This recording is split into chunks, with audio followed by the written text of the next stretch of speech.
สวัสดีตอนเช้าท่านผู้ชมที่เคารพสบายดีท่านผู้ชมที่เคารพตอนหาท่านผู้ชมเข้าสู่การรายงานข่าวเช้ารุ่นใหม่จากห้องข่าวโทรภาพแห่งชาติข่าวเช้าประจำวันเสาร์วันที่29พฤศจิกายน2025ข่าวพักนี้พบกับโฆษกพลงานสุริพงษ์พร้อมด้วยข้าพเจ้าสุริวัลผลเยี่ยมสบายดีตอนเช้าพันงานเจ้าสบายดีตอนเช้ามื้อนี้เป็นมื้อที่หลายท่านนั้นอาจจะได้พักผ่อนแล้วสำหรับวันเสาร์เนาะแต่ว่าข่าวเช้าในมื้อนี้เฮาก็ยังคงมีข้อมูลดีๆมารายงานต่อท่านผู้ชมเช่นเคยสำหรับข่าวภายในประเทศมีข่าวบรรยากาศของการแสดงทดลองการสวนสนามประสานความพร้อมของก้อนกำลังซึ่งเป็นการแสดงในรอบสุดท้ายก่อนที่จะฮอดมื้อพิธีเฉลิมฉลองอย่างเป็นทางการก็คือในมื้อวันที่2ธันวาคม2025นี้เจ้าพร้อมเดียวกันนั้นก็มีพิธีเปิดงานวางแสดงรูปภาพภายใต้หัวข้อผลสำเร็จการปกปักรักษาและสร้างสาพัฒนาประเทศชาติติดพันกับชีวิตและภารกิจปฏิวัติของประธานไก่สอนพรหมวิหารจะพร้อมกับข่าวอื่นๆทั้งภายในและต่างประเทศในการนำเสนอข่าวเช้าในมื้อนี้เริ่มด้วยข่าวประธานประเทศต้อนรับการเข้าเยี่ยมคำนับของนายกรัฐมนตรีกระทรวงการต่างประเทศและหัวมือสากลแห่งราชอาณาจักรกัมพูชาในตอนบ่ายของวันที่27พฤศจิกายน2025อยู่ที่ห้องว่าการสำนักงานประธานประเทศทานทองนุ้นศรีสุริตประธานประเทศแห่งสาธารณรัฐประชาธิปไตยประชาชนลาวได้ต้อนรับการเข้าเยี่ยมคำนับของทานปลักโสพลของนายกรัฐมนตรีกระทรวงการต่างประเทศและหัวมือสากลแห่งราชอาณาจักรกัมพูชาพร้อมด้วยคณะในโอกาสที่เดินทางมาเยี่ยมยามสาธารณรัฐประชาธิปไตยประชาชนลาวอย่างเป็นทางการและเข้าร่วมปองประชุมคณะกรรมาการร่วมว่าโดยการร่วมมือ2ฝ่ายลาวกัมพูชาลาวหรือ JC ครั้งที่15ซึ่งจัดขึ้นในระหว่างวันที่26ถึงวันที่28พฤศจิกายน2025นี้ในโอกาสนี้ทานทองลุ้นศรีสุริตก็ได้แสดงความยินดีต้อนรับอนุบุญและตีราคาสูงต่อการเดินทางมาเยี่ยมยามในครั้งนี้ซึ่งเป็นการประกอบส่วนอันสำคัญเข้าในการเสริมขยายสายสัมพันธมิตรภาพและการร่วมมืออันดีงามที่มีมาแต่ดนนานระหว่าง2ประเทศให้ขยายตัวยิ่งขึ้นพร้อมทางได้ฝากความยื้อยามถามข่าวถึงพระบาทสมเด็จพระบรมนาถนโรดมสิงหมุนีพระมหากษัตริย์แห่งราชอาณาจักรกัมพูชาและพระมารดาของพระองค์รวมทั้งการนำขันสูงทานอื่นๆของกัมพูชาในขณะเดียวกันทานปลักโสพลก็ได้แสดงความขอบใจต่อกับการต้อนรับอนุบุญและได้นำเอาคำยื้อยามถามข่าวของสมเด็จกษัตริย์พระบรมนาถนโรดมสิงหมุนีพระมหากษัตริย์แห่งราชอาณาจักรกัมพูชาและบรรดาการนำขันสูงของกัมพูชามาถึงฐานทองนุ้นศรีสุริตพร้อมทั้งได้แจ้งผลของกองประชุมคณะกรรมาการร่วมมือว่าโดยการร่วมมือ2ฝ่ายลาวกัมพูชาลาวครั้งที่15ให้ได้รับทราบโดยย่อซึ่งทานทองลุ้นศรีสุริตก็ได้แสดงความสมเสยต่อกับผลสำเร็จดังกล่าวและได้ตีราคาสูงที่2ฝ่ายนั้นได้เห็นดีเป็นเอกภาพนะครับพ้องเอาบทบันทึกกองประชุมดังกล่าวนี้พร้อมกันนี้ทานปลักโสพลก็ยังได้ยืนยันว่าจะสืบต่อเหตุเวียกร่วมมือกับทางฝ่ายลาวอย่างใกล้ชิดเพื่อพร้อมกันจะตั้งปฏิบัติผลของกองประชุมครั้งนี้ให้ปรากฏผลเป็นรูปธรรม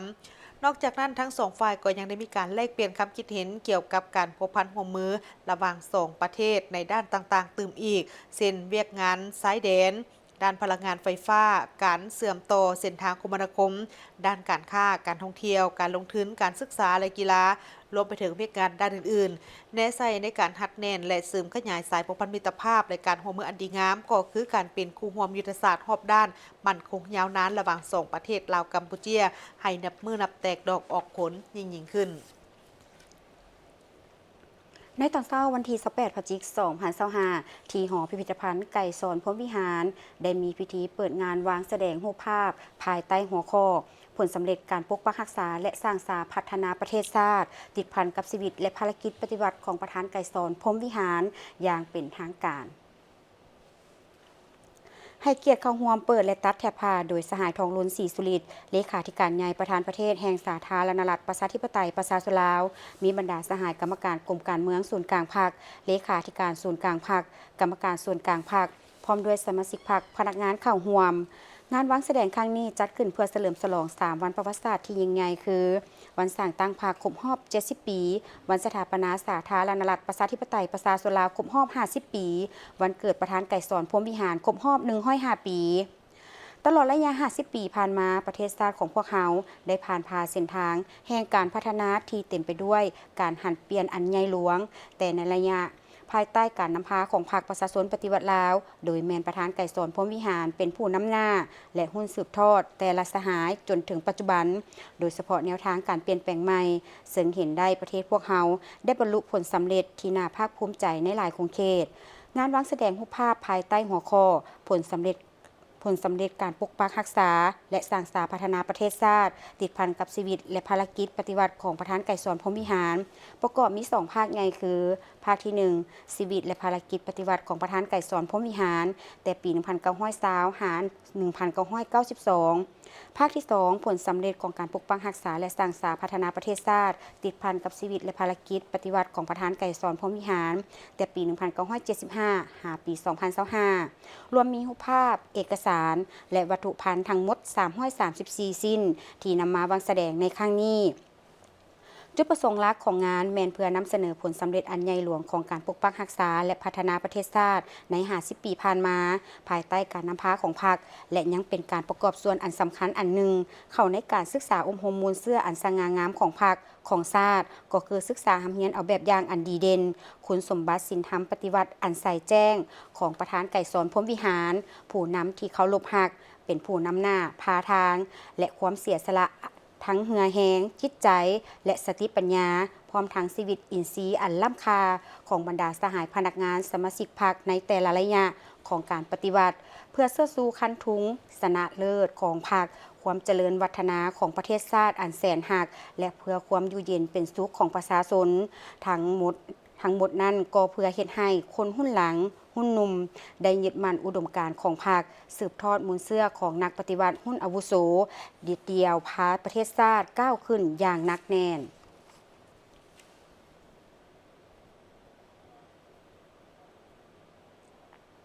มาเบิ่งทีพิธีส้มใหญ่ข้างสุดท้ายให้แก่การเฉลิมฉลองวันสถาปนาสาธารณรัฐประชาธิปไตยประชาชนลาวอย่างเป็นทางการในมื้อวันที่ 2 ธันวาคม 2025 นี้โดยการแสดงทดลองการสวนสนามประสานความพร้อมทุกก้อนกำลังรอบที่ 3 ซึ่งเป็นข้างสุดท้ายกาเกี่ยมให้แก่การเฉลิมฉลองวันสถาปนาสาธารณรัฐประชาธิปไตยประชาชนลาวครบรอบ50 ปีซึ่งได้มีความพร้อมรอบด้านของทุกกำลังการแสดงดังกล่าวนี้มีขึ้นในมื้อวันที่28 พฤศจิกายน 2025 ที่ผ่านมาเวลา 7 โมงเช้าของวันที่28 พฤศจิกายน 2025ที่สนามหลวงได้มีพิธีแสดงทดลองการสวนสนามเฉลิมฉลองวันสถาปนาสาธารณรัฐประชาธิปไตยประชาชนลาวครบรอบ50 ปีประสานก้อนกำลังปกสปกสและก้อนกำลังทั้งหมดที่จะแสดงสวนสนามครั้งที่ 3ซึ่งเป็นครั้งสุดท้ายก่อนฮอดมื้อสวนสนามในวันที่ 2 ธันวาคมโดยมีสหายบุญทองจิตมณีกรรมการกรมการเมืองศูนย์กลางพรรคผู้ประจำการคณะเลขาธิการศูนย์กลางพรรครองประธานประเทศสหายนางปานียะโทตู้รองประธานประเทศสหายรองนายกรัฐมนตรีมีรัฐมนตรีรองรัฐมนตรีมีบรรดาคณะนำกระทรวงบรรดาอนุกรรมการหับประกันก้อนกำลังสวนสนามกำลังปกสปกสพร้อมด้วยก้อนกำลังภาคส่วนต่างๆที่เกี่ยวข้องเข้าร่วมการแสดงทดลองการสวนสนามเฉลิมฉลองวันสถาปนาสาธารณรัฐประชาธิปไตยประชาชนลาวครบรอบ50 ปีครั้งนี้เป็นครั้งที่ 3ซึ่งเป็นครั้งสุดท้ายก่อนฮอดมื้อสวนสนามในวันที่ 2 ธันวาคมการสวนสนามในครั้งนี้เพื่อรับประกันให้แก่การจะตั้งปฏิบัติหน้าเวียกการกักเกี่ยมทางด้านเนื้อในกำลังพลเข้าร่วมเครื่องอุปกรณ์การประกอบวิธีการวาระดำเนินการจัดตั้งงานโฮมชุมนุมและการจัดตั้งฮัดแอบสวนสนามเฉลิมฉลองวันสถาปนาสาธารณรัฐประชาธิปไตยประชาชนลาวครบรอบ50 ปีให้เป็นเอกภาพมีเนื้อในมีความหมายลึกซึ้งและสมเกียรติกรมใหญ่เสนาธิการกองทัพในนามคณะซี่นำก้อนกำลังสวนสนามได้ประสานสมทบกับบรรดาองค์การกระทรวงป้องกันความสงบกรมกองกำลังหลวงและกำลังท้องถิ่นจัดตั้งแสดงทดลองการสวนสนามเฉลิมฉลองวันสถาปนาสาธารณรัฐประชาธิปไตยประชาชนลาวครบรอบ50 ปีประสานก้อนกำลังปกสปกสและก้อนกำลังจากกระทรวงแขนงการต่างๆครั้งที่ 3เพื่อกวดกาความพร้อมของทุกก้อนกำลังที่จะสวนสนามในมื้อวันศาสตร์ที่ 2 ธันวาคมในมื้อเฉลิมฉลองซึ่งในนี้ประกอบมีก้อนกำลังปกสปกสรวมทั้งหมด25ก้อนกำลังในนี้ปกส19ก้อนกำลังปกส6ก้อนกำลังและก้อนกำลังจากกระทรวงองค์การเข้าร่วมจำนวนหลายก้อนกำลังการสวนสนามบรรดาก้อนกำลังจากภาคส่วนต่างๆในงานเฉลิมฉลองวันสถาปนาสาธารณรัฐประชาธิปไตยประชาชนลาวครบรอบ50 ปีในครั้งนี้ เพื่อระลึกถึงวันสำคัญทางประวัติศาสตร์ของชาติเอกอ้างผลงานในการสร้างสรรค์และพัฒนาประเทศชาติตลอดระยะ 50 ปีต่อแขกภายในและต่างประเทศพร้อมทั้งถือโอกาสนี้เต้าโฮมความสามัคคีปองดองของประชาชนลาวบรรดาเผ่าภายในประเทศภายใต้การนำพาของพรรคประชาชนปฏิวัติลาวให้เป็นปึกแผ่นสืบต่อปกปักรักษาและสร้างสรรค์พัฒนาประเทศชาติตามทิศชี้นำของพรรควางออกให้บรรลุตามจุดประสงค์คาดหมาย สันผ่านการฝึกสอบในมื้อนี้สังเกตเห็นว่าความพร้อมของบรรดากรกำลังถือว่ากว่า 90% ถือว่ามีความพร้อมทางกำลังและการความเป็นระเบียบและจังหวะอย่างต่างๆถือว่ามีความพร้อมอันที่สองเป็นจิตใจเนาะจิตใจของนายและพลทหารก็คือก่อนมวลชนที่เข้าร่วมนี่ถือว่ามีความพร้อมเต็มร้อยสนะการ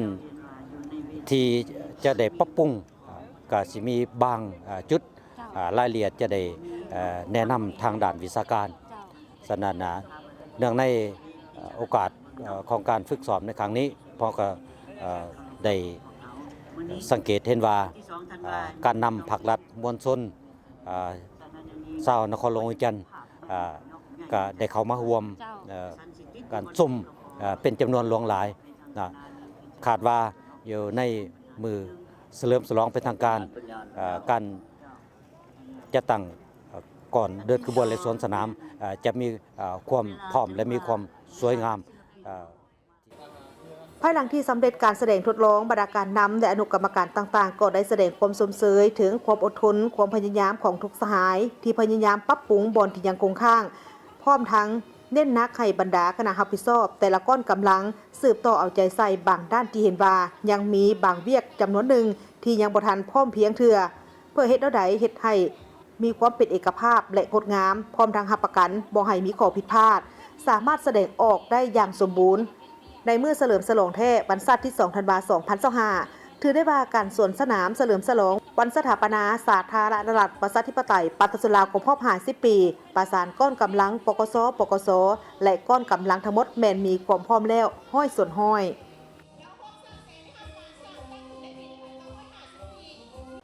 ท่านผู้ชมเราจะไปเบิงบรรยากาศของบรรดาก้อนกำลังจากภาคส่วนต่างๆและมวลชนจำนวนหลายที่มาร่วมพิธีซ้อมใหญ่ครั้งที่ 3ในพิธีเดินสวนสนามเพื่อเฉลิมฉลองวันสถาปนา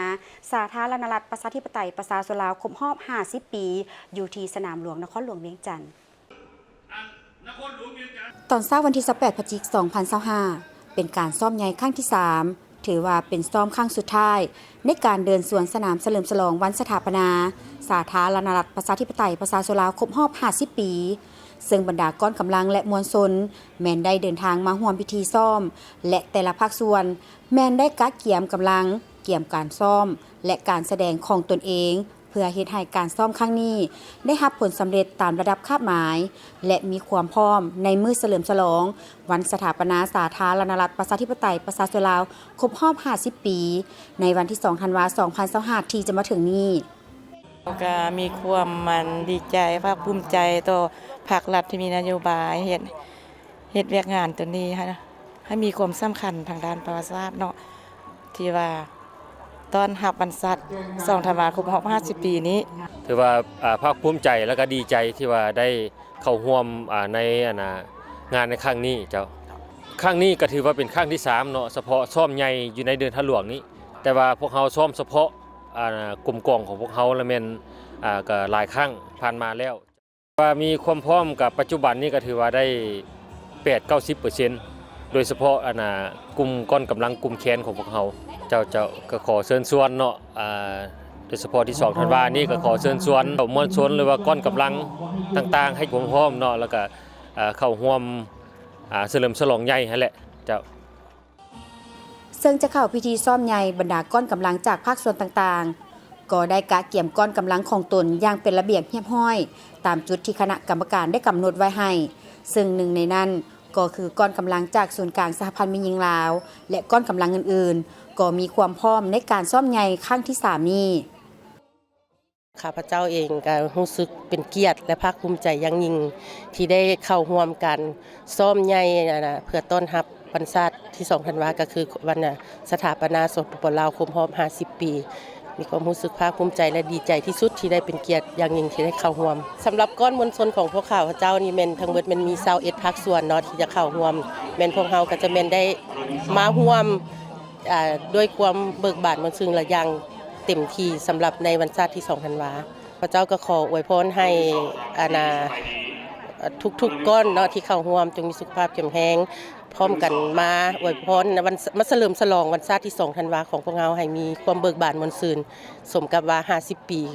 วันสถาปนาสาธารณรัฐประชาธิปไตยประชาชนลาวของเราเขาประจำจุดป้องกันวันชาติที่2ธันวานี้ข้าพเจ้ามีความรู้สึกภาคภูมิใจที่ได้เป็นส่วนหนึ่งในการว่าประกอบส่วนเนาะเพื่อเฉลิมฉลองวันชาตินี้พวกเรามาอยู่นี่จุดของพวกเราที่ประจำอยู่จุดนี้จะมีอยู่30สหายเนาะที่ประจำอยู่จุดนี้แล้วพวกเราจะเฮ็ดหน้าที่ในการป้องกันอยู่จุดนี้ปฏิบัติตามระเบียบการที่ทางการเทิงได้วางไว้เนาะทุกคนที่จะเข้ามาต้องได้เข้มงวดในการปฏิบัติหน้าเวียกตัวจริงแล้วก็ต้องปฏิบัติตามขั้นตอนที่ขั้นถึงได้กำหนดไว้ให้พวกเราเป็นต้นเป็นบัตรบ่เนาะหรือว่าให้รักษาความสงบเนาะการซ่อมใหญ่เดินสวนสนามครั้งนี้เพื่อสืบต่อกวดกาความพร้อมรอบด้านก็คือความเป็นระเบียบเรียบร้อยของทุกก้อนกำลังที่จะแสดงในมื้อวันที่2ธันวาให้มีความพร้อมรอบด้านเพื่อเฮ็ดให้งานเฉลิมฉลองวันชาติที่2ธันวาที่จะมาถึงดำเนินไปยังโรงเรียนเป็นระเบียบเรียบร้อยสวยงามและสำเร็จตามคาดหมายที่วางไว้เพื่อเอกอ้างผลงานในการสร้างสรรค์และพัฒนาประเทศชาติตลอดระยะ50 ปีผ่านมาให้แขกทางภายในและต่างประเทศได้รับรู้อย่างทั่วถึงและสมเกียรติ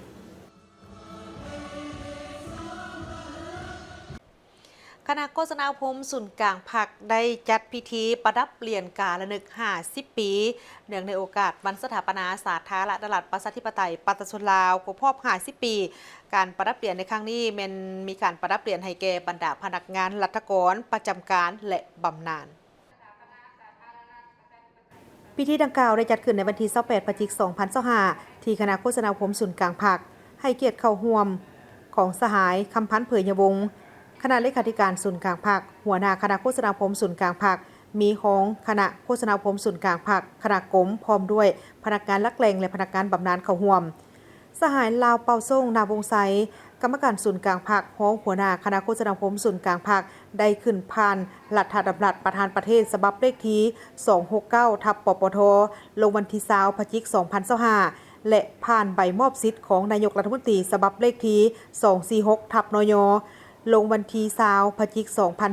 2025เพื่อประดับเปลี่ยนการระลึก50 ปีวันสถาปนาสาธารณรัฐประชาธิปไตยประชาชนลาวให้แก่บรรดาพนักงานราชการประจำการและบำนาญผู้ที่มีผลงานคุณงามความดีในภารกิจปกปักรักษาและสร้างสรรค์พัฒนาประเทศชาติตลอดระยะที่ผ่านมาซึ่งผู้ที่ได้รับเหรียญการระลึก50 ปีมีทั้งหมดแม่น561สหายเป็นหญิง216สหายในนี้มีพนักงานบำนาญ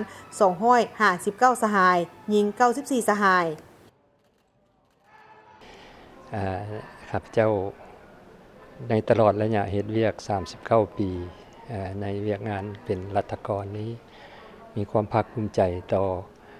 การเติบใหญ่ขยายตัวของประเทศชาติของพวกเราก็คือการเติบใหญ่ของตนเองที่ได้ถือการนำของพรรค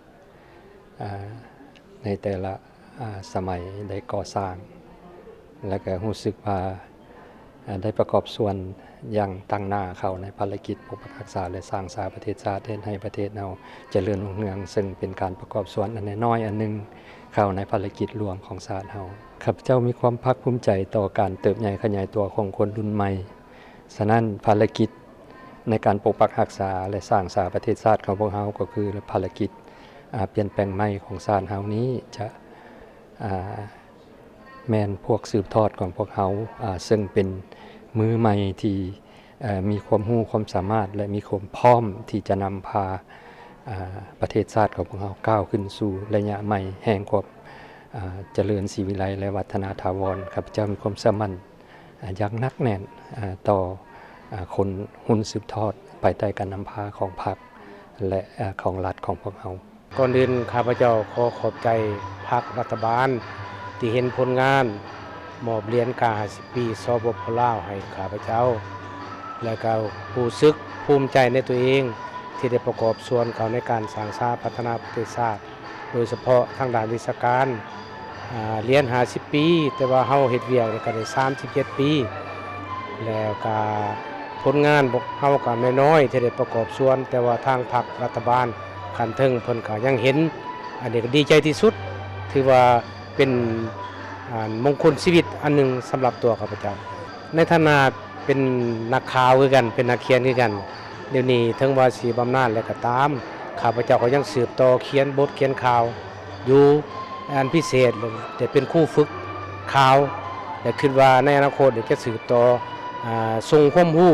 ให้แก่รุ่นสืบทอดตามประสบการณ์และความรู้ที่ตนมีอยู่ให้เฮ็ดให้วงการสื่อมวลชนของเรานับมือเติบใหญ่เข้มแข็งตอบสนองได้ความเรียกร้องต้องการของผู้อ่านผู้ชมตีถอยคำเบาที่ว่าเป็นหยังคนลาวจึงบ่ค่อยนิยมเบิ่งสื่อของลาวข้าพเจ้าเป็นหนึ่งในพนักงานสังกัดโทรภาพแห่งชาติลาวที่ขึ้นกับคณะโฆษณาอุปกรณ์ส่วนกลางภาคที่ได้รับเหรียญกา50 ปีสปป.ลาวมีความภาคภูมิใจหลายมีความตื้นตันใจหลายเนาะที่ได้รับเหรียญนี้เพราะมันเป็นการสะท้อนถึงการประกอบส่วนของตัวเองปีนี้ปี2025ครบรอบ30 ปีที่รับไซซาดเนาะมีความภาคภูมิใจที่สุดเว้าแล้วเว้าอีกเพราะว่าเป็นการประกอบส่วนของตัวเองเนาะก็เป็นในส่วนหนึ่งน้อยๆที่ประกอบส่วนในประเทศชาติที่อันฮู้เฮืองพัฒนา50 ปีนี้การประดับเปลี่ยนการระลึก50 ปีวันสถาปนาสาธารณรัฐประชาธิปไตยประชาชนลาวให้แก่พนักงานราชการประจำการและบำนาญในครั้งนี้แม่นรางวัลที่มีเกียรติอันสูงส่งจัดขึ้นเพื่อชมเชยบุคคลที่เป็นกำลังสำคัญในการรับใช้ชาติและประชาชนการประดับเปลี่ยนในครั้งนี้บ่เพียงแต่เป็นการระลึกถึงคุณงามความดีเท่านั้นแต่ยังได้แสดงให้เห็นถึงจิตใจความสามัคคีของประชาชนลาวบรรดาเผ่าที่ร่วมกันผ่านภาคอุปสรรคและสร้างผลสำเร็จให้แก่ประเทศชาติกระทรวงศึกษาธิการและกีฬาได้ร่วมกับทางรัฐบาลออสเตรเลียได้มีการจัดกองประชุมเริ่มต้นการพัฒนาบทเรียนในการฝึกเว้าภาษาลาวสำหรับชั้นป. 2กองประชุมได้จัดขึ้นในวันที่24 พฤศจิกายน ปี 2025 อยู่นครหลวงจันทร์ท่านอาทิตย์ทิพย์มณีห้องผู้อำนวยการสถาบันค้นคว้าวิทยาศาสตร์การศึกษาได้กล่าวเปิดงานในวาระการนำเสนอบทเรียนฝึกเว้าภาษาลาวสำหรับขั้นป. 2และกองประชุมกำหนดขอบเขตเวียกงานอย่างเป็นทางการงานดังกล่าวได้มีผู้เข้าร่วมที่เป็นนักเขียนหลักสูตรและผู้กวดแก้19 ทานจากสถาบันค้นคว้าวิทยาศาสตร์การศึกษาและภาคส่วนที่เกี่ยวข้องของกรมพร้อมด้วยผู้เชี่ยวชาญจากแผนงานบีคัวท่านอาทิตย์ทิพย์มณีได้กล่าวว่านับตั้งแต่ปี 2019 กระทรวงศึกษาธิการและกีฬาร่วมกับรัฐบาลออสเตรเลียได้ร่วมมือกันอย่างใกล้ชิดเพื่อเสริมสร้างทักษะภาษาลาวให้แก่นักเรียนที่เริ่มเข้าเรียนแต่ยังบ่สามารถเว้าภาษาลาวได้ดีเทื่อสื่อการเรียนการสอนบทเรียนฝึกเว้าภาษาลาวได้ถูกทดลองสอนอย่างเอาใจใส่ในหลายแขวงก่อนที่จะนำเสนอให้จัดตั้งปฏิบัติทั่วประเทศในปีที่ผ่านมาผลตอบรับแม่นเป็นไปในทางบวกวิธีการใหม่นี้ช่วยให้นักเรียนที่ยังบ่สามารถเว้าภาษาลาวได้ดีเทื่อสามารถพัฒนาทักษะการสื่อสารภาษาลาวของเขาเจ้าได้อย่างม่วนซื่นและมีประสิทธิภาพสิ่งนี้ช่วยให้นักเรียนสามารถเรียนรู้และเข้าร่วมกิจกรรมในห้องเรียนได้สื่อการเรียนการสอนฝึกเว้าภาษาลาวกำลังเปลี่ยนแปลงประสบการณ์การเรียนรู้ของเด็กน้อยหลายพันคนในหลายตัวเมืองเขตชนบทเขตห่างไกลซอกเล็กและเขตที่ด้อยโอกาสท่านนางวาเนซาเฮกกาทีเลขาเอกสถานทูตออสเตรเลียได้กล่าวให้คำเห็นรัฐบาลออสเตรเลียมีความภาคภูมิใจที่ได้ให้การสนับสนุนการสร้างสื่อการเรียนการสอนนี้ร่วมกับกระทรวงศึกษาธิการและกีฬาเพราะว่าจะส่งเสริมการศึกษาเรียนร่วมและรับประกันว่าเด็กน้อยทุกคนบ่ว่าจะมาจากพื้นฐานภาษาใดก็ตามจะมีโอกาสที่จะได้เรียนรู้ก้าวหน้าและโดดเด่นในโรงเรียนเป้าหมายร่วมกันของพวกเฮาแม่นสิ่งที่สามารถเฮ็ดได้โดยบ่มีความยุ่งยากเกินไปนั่นก็คือ จะบ่ปะให้เด็กน้อยคนใดถูกปะไว้อยู่ทั้งหลังบทเรียนฝึกเว้าภาษาลาวถูกออกแบบมาเป็นพิเศษเพื่อช่วยนักเรียนที่เว้าภาษาลาวลุ่มเป็นหลักในครอบครัวให้พัฒนาทักษะการเว้าและการฟังภาษาลาวของเขาเจ้าการค้นคว้าได้แสดงให้เห็นว่าการเว้าและการเข้าใจภาษากรแม่นปัจจัยสำคัญทำอิฐก่อนที่เด็กน้อยจะสามารถอ่านและเขียนได้ดีโดยการเน้นใส่การเรียนทักษะเว้านักเรียนสามารถมีความมั่นใจโดยบ่รู้สึกกดดันจากสิ่งท้าทายในการอ่านหรือการเขียน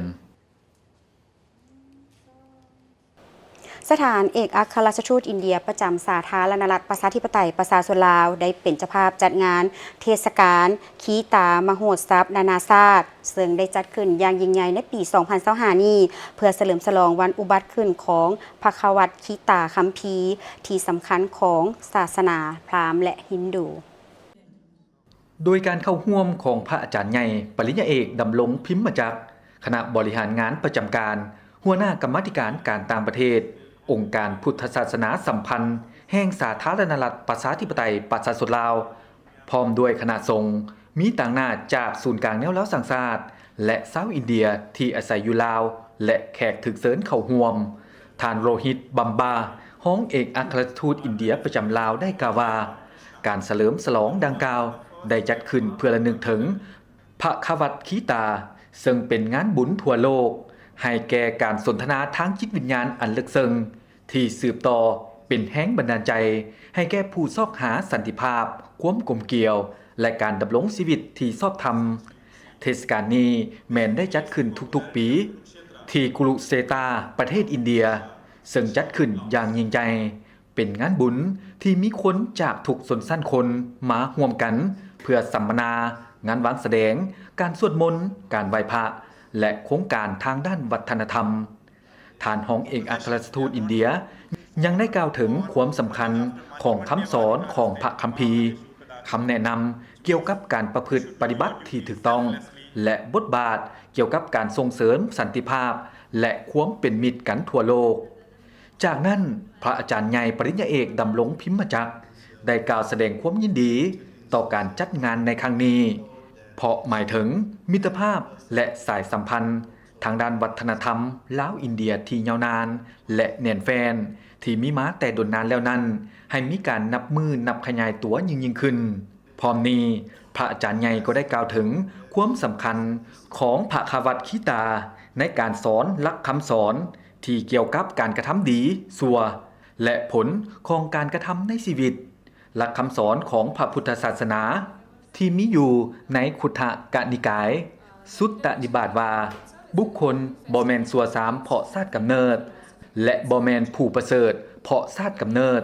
แต่บุคคลเป็นคนชั่วสามเพราะการกระทำและเป็นผู้ประเสริฐก็เพราะการกระทำต่อจากนั้นก็มีวิทยากรพัดเปลี่ยนกันขึ้นบรรยายซึ่งได้เน้นถึงข้อความในพระคัมภีร์เกี่ยวกับความชัดเจนทางด้านศีลธรรมความอดทนทางจิตวิญญาณและความสามัคคีกันในทั่วโลกในตอนท้ายภายในงานก็ได้มีการแสดงฟ้อนศิลปะของน้องนักเรียนจากโรงเรียนเสดียไซที่ได้เพิ่มมิติวัฒนธรรมในการเฉลิมฉลองสะท้อนให้เห็นถึงจิตใจแห่งความอุทิศตนและการแลกเปลี่ยนวัฒนธรรมลาวอินเดียวันชาติที่2ธันวาคม1975เป็นวันแห่งไสสนะอันยิ่งใหญ่ในประวัติศาสตร์แห่งการต่อสู้ของชาติลาวเฮาและแม่นวันที่ประชาชนลาวบรรดาเผ่าได้มีอิสรภาพได้เป็นเจ้าของประเทศชาติอย่างแท้จริงมันแม่นวันที่ประเทศลาวได้มีเอกราชอย่างสมบูรณ์และมีอธิปไตยอย่างครบถ้วนที่ได้ตั้งขึ้นอันสมเกียรติและมีฐานะเท่าเทียมกับประเทศอื่นๆในเวทีประชาคมโลก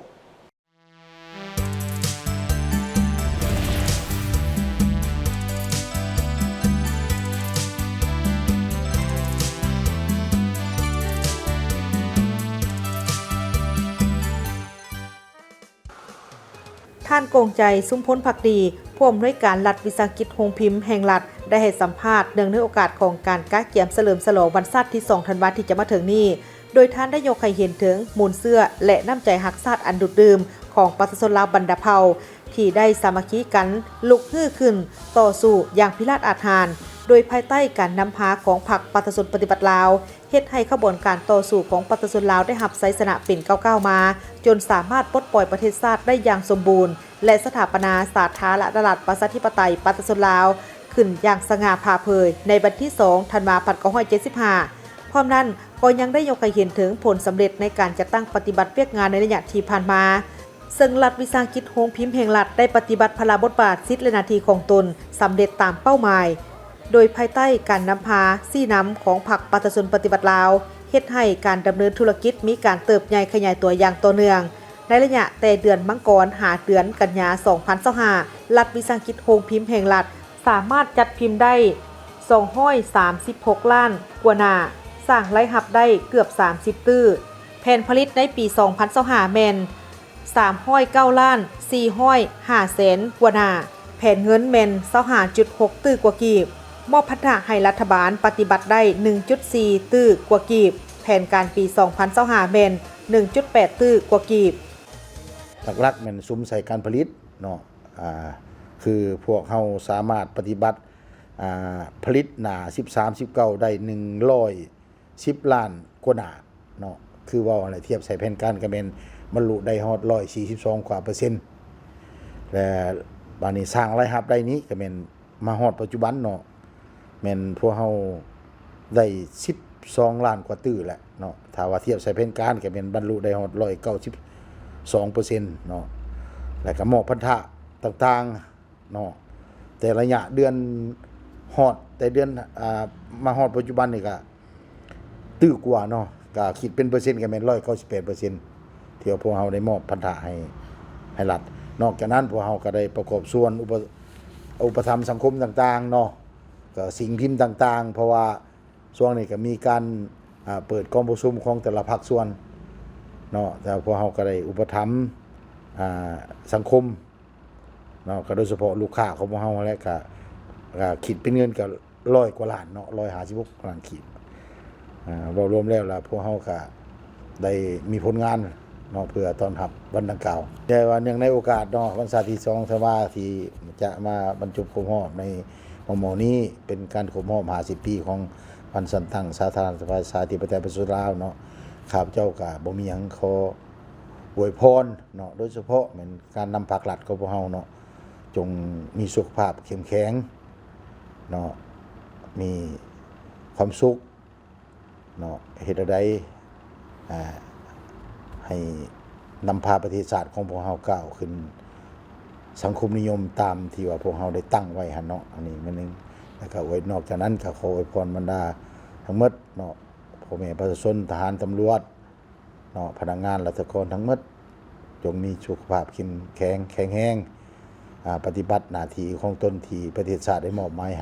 ให้สำเร็จตามระดับคาดหมาย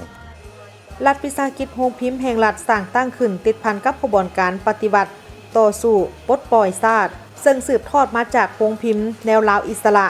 โรงพิมพ์แนวลาวหักชาติและโรงพิมพ์แห่งชาติในเมื่อก่อนสร้างตั้งขึ้นในวันที่13 สิงหาคม 1950หลังจากนั้นมาฮอดปี 1989 ได้หันมาเป็นธุรกิจก็คือเปลี่ยนมาเป็นบริษัทรัฐวิสาหกิจโรงพิมพ์แห่งรัฐจนถึงปัจจุบันซึ่งได้มีการเติบใหญ่ขยายตัวทั้งปริมาณและคุณภาพอย่างต่อเนื่องได้นำไส้เครื่องจักรที่ทันสมัยเข้าในการจัดพิมพ์สามารถสั่งพิมพ์ได้ตามความต้องการของผู้มาใช้บริการ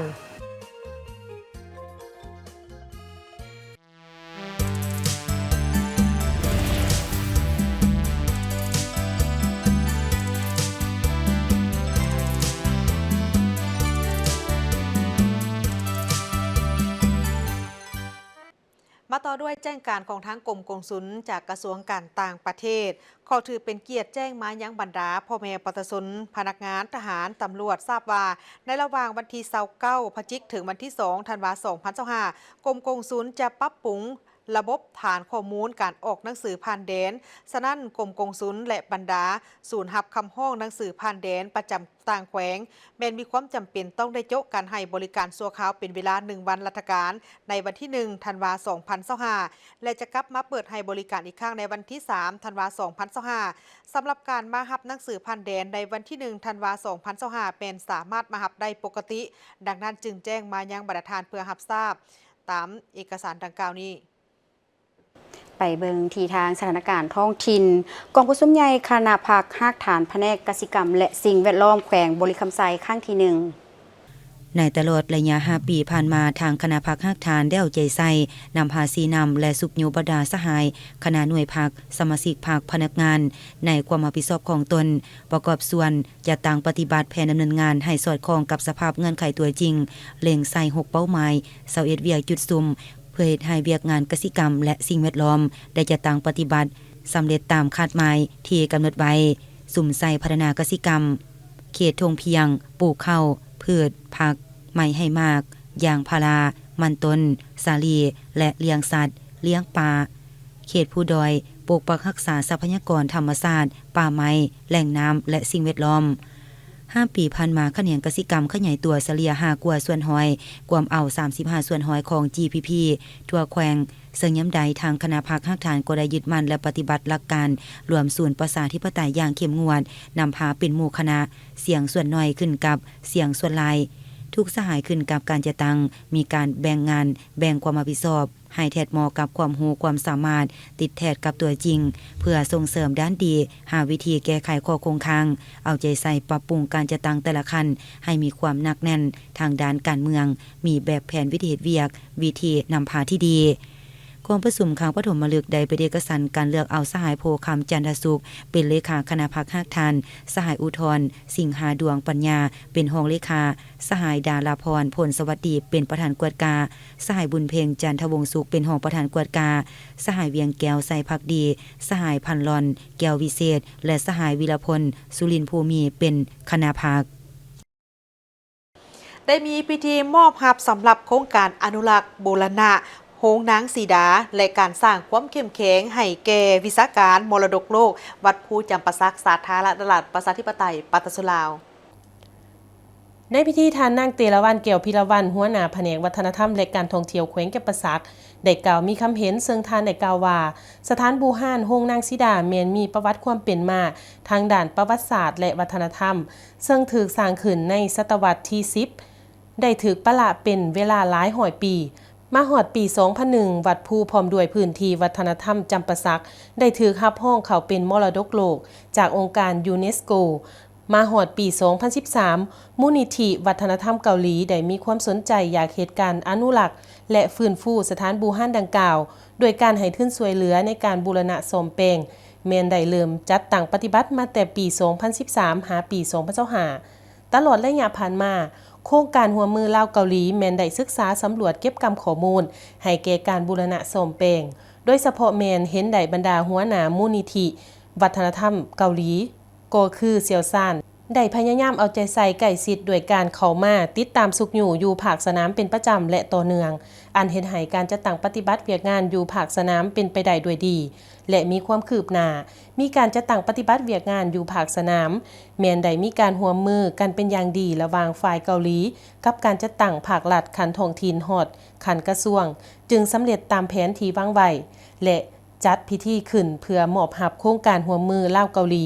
ให้แก่รัฐบาลสาธารณรัฐประชาธิปไตยประชาชนลาวอย่างเป็นทางการในพิธีอันมีความหมายสำคัญยังได้มอบใบย่องย่อให้แก่เซียวซานโครงการและผู้ที่มีส่วนร่วมในโครงการบูรณะโฮงนางสีดา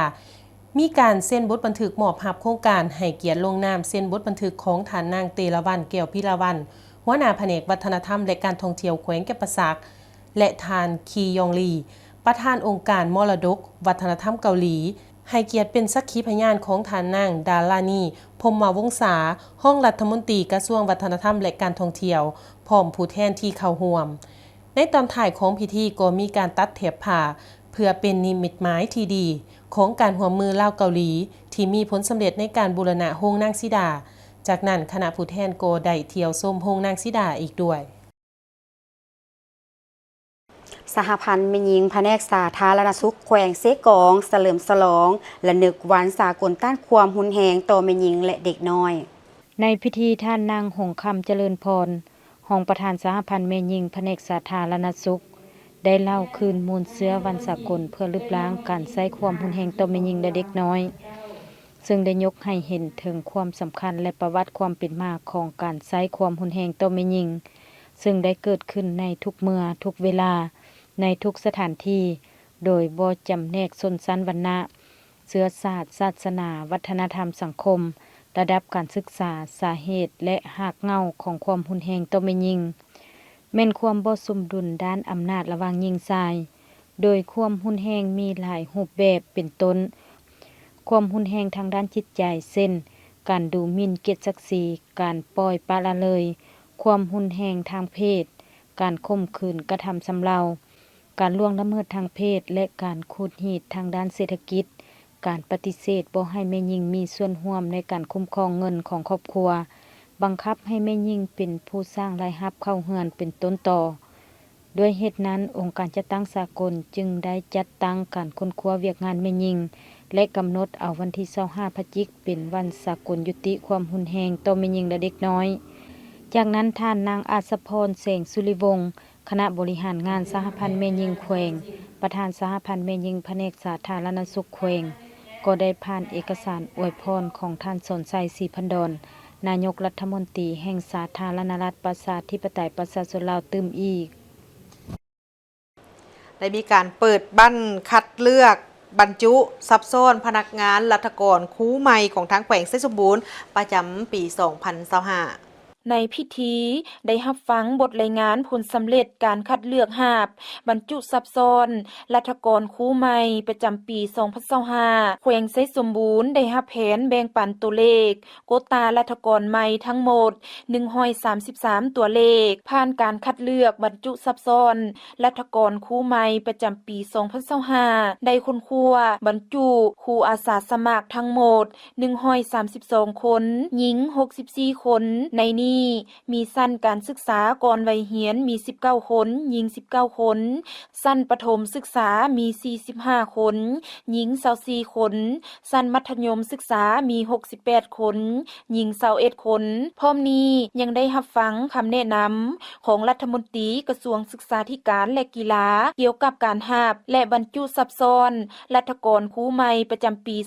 2025และแผนแบ่งปันตัวเลขโควตารัฐกรครูประจำปี 2025และแจ้งการของห้องการกระทรวงศึกษาธิการและกีฬาตื่มอีกทั้งนี้ก็เพื่อเฮ็ดให้การคัดเลือกบรรจุรัฐกรใหม่ประจำปี 2025ของแขนงการศึกษาธิการและกีฬามีความเป็นเอกภาพถูกต้องตามระเบียบการมีความโปร่งใส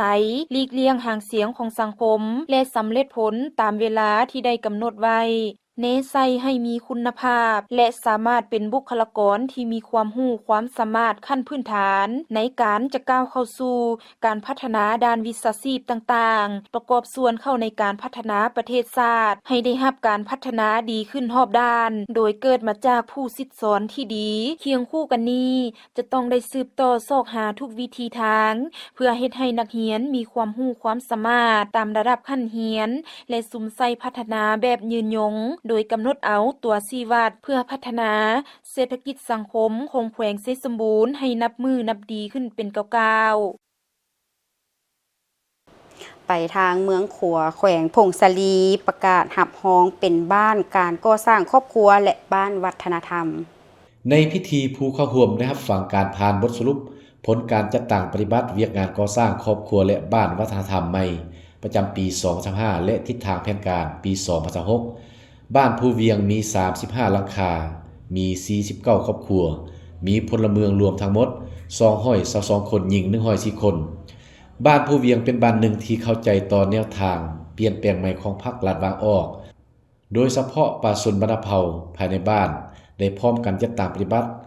การพันขยายเนื้อในมติกองประชุมใหญ่ครั้งที่11ขององค์คณะพรรคแขวงมติกองประชุมใหญ่ครั้งที่16ขององค์คณะพรรคเมืองมติกองประชุมใหญ่ครั้งที่16ขององค์คณะพรรคเมืองขวาพร้อมกันนั้นก็ได้จัดตั้งปฏิบัติตามแผนการของแผนกแถลงข่าววัฒนธรรมและการท่องเที่ยวแขวงพงศลี ก็คือแผนการของห้องการแถลงข่าววัฒนธรรมและท่องเที่ยวเมืองเกี่ยวกับการก่อสร้างครอบครัวและบ้านวัฒนธรรมในระยะผ่านมาองค์การปกครองบ้านก็ได้เอาใจใส่ศึกษาอบรมการเมืองแนวคิดเสื่อมซึมบรรดามติคำสั่งนิติกรรมต่างๆในแต่ละระยะนำเอาบรรดาแนวทางนโยบายของพรรคกฎหมายของรัฐมาจัดตั้งเผยแพร่เสื่อมซึมให้บรรดาพ่อแม่ประชาชนภายในบ้านของตนมีความรับรู้เข้าใจเชื่อมั่นต่อการนำพาของพรรคและตื่นตัวเข้าร่วมการจัดตั้งปฏิบัติตามแผนการคันถึงวางออกในแต่ละระยะโดยเฉพาะแม่นซุ่มเข้าในเวียกงานปกปักรักษาและสร้างสาพัฒนาประเทศชาติผ่านการประเมินเวียกงานก่อสร้างครอบครัวและบ้านวัฒนธรรมเห็นว่าบ้านผู้เวียงได้บรรลุตาม4มาตรฐาน26ตัวชีวัดตามเงื่อนไขทั้งหมด92ส่วนห้อยของครอบครัวทั้งหมดจากนั้นในพิธีได้ผ่านข้อตกลงของเจ้าเมืองว่าด้วยการอนุมัติรับรองเอาครอบครัววัฒนธรรมและผ่านข้อตกลงของเจ้าแขวงว่าด้วยการรับรองเอาบ้านผู้เวียงเป็นบ้านวัฒนธรรมใหม่จากนั้นในพิธีได้มอบใบยังยืนบ้านแม่หญิง3ดีติดพันกับการปฏิบัติสิทธิเสมอภาพหญิงชายตามทิศ3สร้างให้เป็นบ้านที่ขึ้นกับกลุ่มดับกระจอกตื่นอีกโอกาสนี้ทานสวนสนุกศรีสุราษฎร์ได้โอลมต่อพิธีก่อนอื่นทานก็ได้แสดงความยอสมเสยผลงานที่คณะพรรคองค์การปกครองญาติมาได้ในระยะผ่านมาให้พ่อแม่ประชาชนนำเอาแนวทางนโยบายของพรรครัฐเผยแพร่ซึมให้พ่อแม่ประชาชนรับรู้และเข้าใจตานและสกัดกั้นปัญหายาเสพติดขี้ลักงันแงะที่เอาเวียกงานป้องกันชาติป้องกันความสงบทั่วปวงชนรอบด้านเป็นปัญหาสำคัญปรับปรุงระบบการจัดตั้งของบ้านให้มีความเข้มแข็งและหนักแน่นกองประชุมประเมินหน่วยพักปลอดใจเข้มแข็งนักแน่นประจำปี 2025 และวางทิศทางแผนการประจำปี 2025 ด้านสากลน้ำสวยแขวงหัวพันหน่วยพักด้านสากลน้ำสวยเป็นหน่วยพักหนึ่งที่ขึ้นกับหากฐานภาคหอวการแขวงสีนำพาโดยคณะประจำภาคแขวงและปฏิบัติหน้าที่เป็นเสนาธิการเฮอแก้การนำแขวงปัจจุบันมีสมาชิกพรรคทั้งหมด21สหายหญิง2สหายและสมาชิกพรรคสำรอง2สหายหน่วยพรรคได้รับการรับรองเป็นหน่วยพรรคปลอดใสเข้มแข็งหนักแน่นมาแล้ว3ปีซ้อนในระยะผ่านมาหน่วยพรรคได้บรรลุผลสำเร็จโดดเด่นหลายด้านโดยสามารถขยายมหาส่วนก้าวหน้าเขาเป็นสมาชิกพรรคสำรองได้2สหายเสนอมหาส่วนก้าวหน้าเหียนสนับสนุนและกฎระเบียบพรรคได้1สหายคณะหน่วยพรรคได้เอาเจอเซอร์ศึกษาพรมการเมืองแนวคิดเผยแพร่มติคำสั่งกฎระเบียบของพรรคและเอกสารสำคัญต่างๆเฮอแก้พนักงานสมาชิกพรรครับหูอย่างทั่วถึงก็สร้างปรับปรุงหน่วยพรรคตาม5หลักการ3ทิศนำของพรรคจากการเฮ็ดเวียกอย่างต่อเนื่องเฮ็ดให้สมาชิกพรรคทุกสหายมีแนวคิดอุ่นเอียนทุนเทียงเสื่อมั่นต่อการนำพาสีนำของพรรคเคารพกฎหมายและระเบียบการของรัฐมีสติต่อกลอุบายของกลุ่มคนบ่ดีมีความสามัคคีภายในภายนอกหนักแน่นและสมาชิกพรรคทุกสหายประกอบเงินสติเป็นปกติผ่านการประเมินหน่วยพรรคปลอดใสเข้มแข็งหนักแน่นตาม5ด้านประกอบมีด้านการเมืองด้านแนวคิดด้านการจัดตั้งด้านแบบแผนวิธีนำพาและด้านนำพาการปฏิบัติหน้าที่การเมืองเห็นว่าแต่ละด้านสามารถประเมินได้95ส่วนหอยขึ้นไปดังนั้นหน่วยพรรคด้านสากลน้ำสวยสามารถบรรลุทิศทางแผนการสร้างหน่วยพรรคปลอดใสเข้มแข็งหนักแน่นครั้งที่6ประจำปี 2025ตามคาดหมายโอกาสนี้สหายปริญญาเอกบุญวิสัยกงปารีคณะประจำภาคแขวงได้เน้นหนักคณะหน่วยสืบต่อเอาเจอเซอร์สีนำพาพนักงานสมาชิกพรรคจัดตั้งปฏิบัติเวียงงานก่อสร้างหน่วยพรรคปลอดใสเข้มแข็งหนักแน่นติดพันกับการปฏิบัติวิสาเฉพาะของแต่ละแขนงการภายในด้านมีผลสำเร็จกว่าเก่าทั้งหมดนี้คือการรายงานข่าวเศร้ารุ่นใหม่จากห้องข่าวโทรภาพแห่งชาติขอบใจสำหรับการติดตามรับชมข่าวและพบกันได้ใหม่ในการรายงานข่าวภาคต่อไปส่วนข่าวภาคเศร้าในมื้อนี้คุณโซทั้งสองพร้อมกับทีมงานข่าวเศร้าลาท่านผู้ชมไปก่อนสบายดี